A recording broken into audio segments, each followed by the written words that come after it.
What's up y'all, BK back here to bring you some more amazing pickleball content. So something that I get asked all the time when I'm coaching is players want to know when the right time is to attack versus reset a ball. It's something that happens all the time, and there are some really common instances where you have to make that decision of whether you're going to attack the ball or you're going to reset that ball into the kitchen. So today we're going to talk about exactly that, when to attack versus when to reset.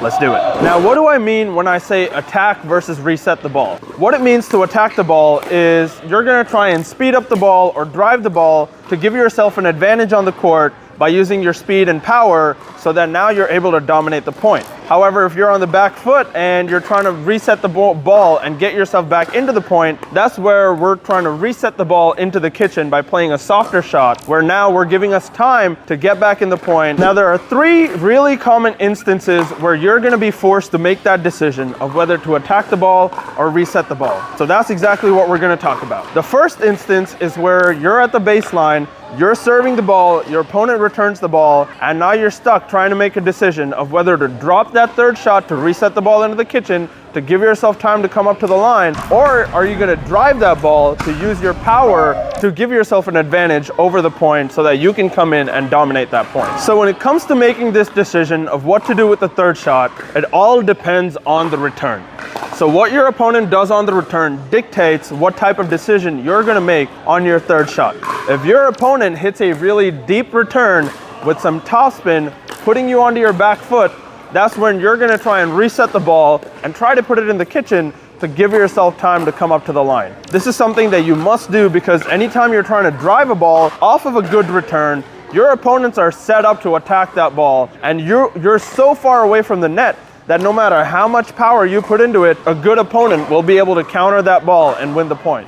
So this is where you must use your reset to try and drop that ball into the kitchen to give yourself time and neutralize the point. Now next, if your opponent hits a bad return, this is precisely where you attack. So if your opponent has a really lofty return, maybe with some backspin that goes up into the sky and lands short, this is where you can come in from the baseline and really drive that ball into one of the gaps on the court. If your opponent hits a short return, that means you're going to be contacting the ball a lot closer to the net, and it also means your opponent doesn't have enough time to get from the baseline to the kitchen line, so you can rush them by getting in and driving that ball at your opponent that just returned the ball and is trying to make their way to the kitchen line, thus giving yourself a major advantage. They are very likely to pop that ball up if you're coming in off of a bad return to drive that ball either into their backhand or into the many gaps that you'll see on the court when both opponents are trying to get to the kitchen line. Now, before we continue, if y'all have enjoyed my videos so far, make sure to go ahead and like and subscribe to my channel below. It really helps us come up with the best content, so it makes a big difference if you can subscribe to our channel so we can continue producing the best pickleball content. Now back to the action.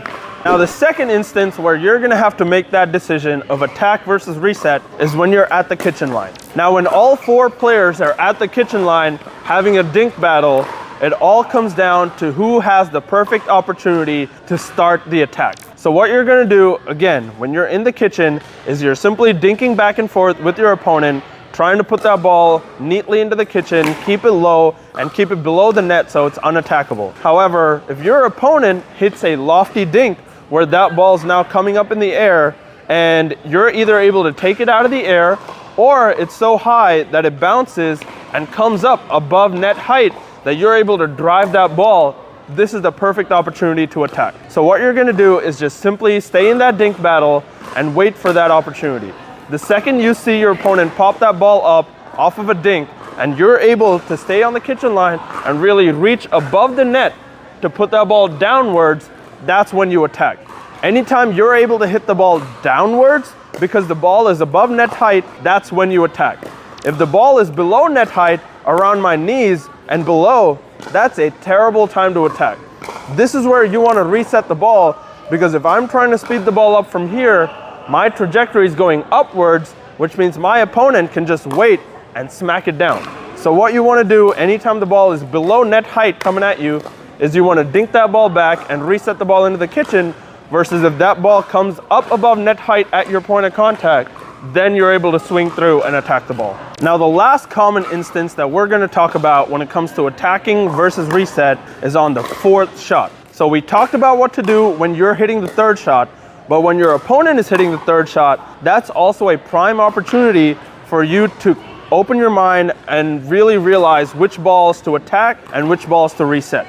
So what you're gonna do, once you hit your return and your opponent is about to hit that third shot, you and your partner are gonna come up to the kitchen line and wait. Once you're at the kitchen line, it's up to your opponent to make that decision of whether they're gonna drive the ball or reset the ball. So if you hit a good return, this is a great opportunity for you to come up to the kitchen line and really utilize your fourth shot to attack. So if you hit a good return and you and your partner come up to the kitchen line, make sure that the first thing you're gonna realize is whether your opponent is trying to drive the ball or drop the ball.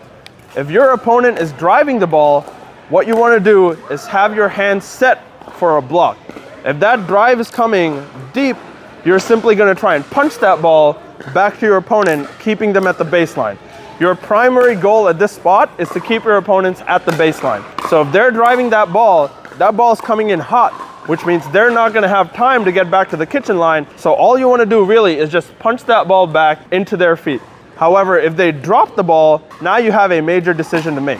Now, when that drop is coming in, the first thing you want to do is figure out whether you're going to take that ball out of the air or you're going to let that ball bounce.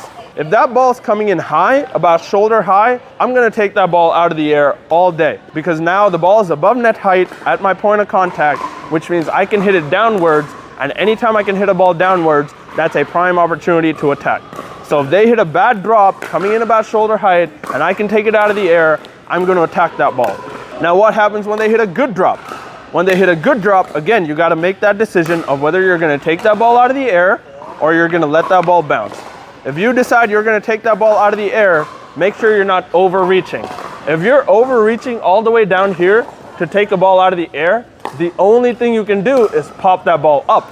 You're better off letting that ball bounce so that it comes up above the net, and now you're able to hit a drive or hit a dink into the kitchen. I hope you enjoyed that video. What I really want you to understand or take away from this video is that attacking at the right time is so important and really separates players at the highest level. Decision making is key once you get over your skills and really have all the shots in your arsenal.